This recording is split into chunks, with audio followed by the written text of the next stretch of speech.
I'm Jacob Hornberger, Libertarian Party candidate for president.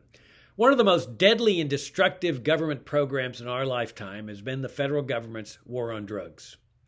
We don't know exactly how many people it has killed as part of the federal government's killing machine that both Republicans and Democrats have brought into existence, but it certainly has to number in the tens of thousands.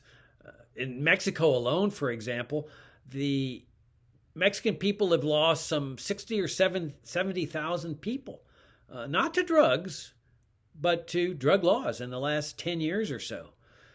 And we also have to consider the racist aspects of this government program. This is one of the most racist programs in U.S. history.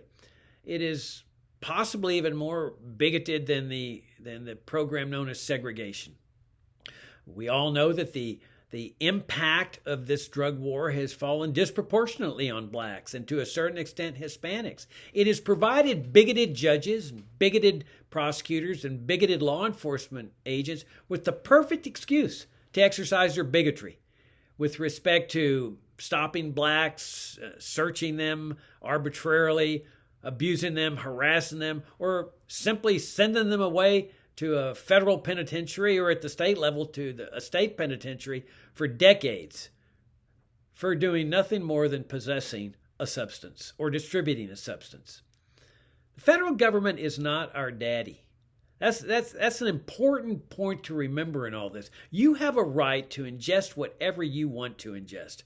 It may not be the smartest thing in the world to ingest large quantities of alcohol or tobacco, which are the two deadliest drugs, or fentanyl or opioids, cocaine, marijuana, whatever. But it's your right to do so. It's no more business of the government what you ingest than it is what you put into your mind with the books you read. It's simply none of their legitimate business.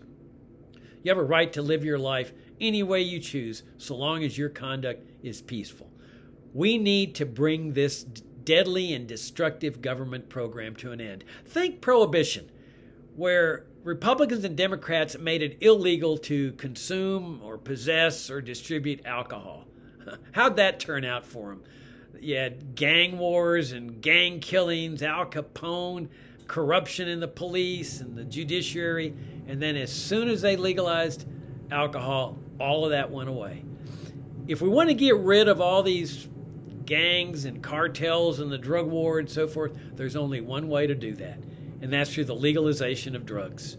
And anyway, drug addiction and drug abuse belongs in the private sector, not in the criminal justice sector. It belongs in places like counseling or therapy, Alcoholics Anonymous, and the like.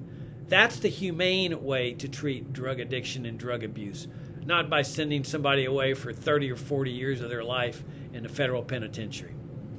The sooner we get rid of this deadly and destructive government program that is part of the federal government's killing machine, the sooner we can get our society back on the right road toward peace, stability, liberty, and harmony. I'm Jacob Hornberger, Libertarian Party candidate for president.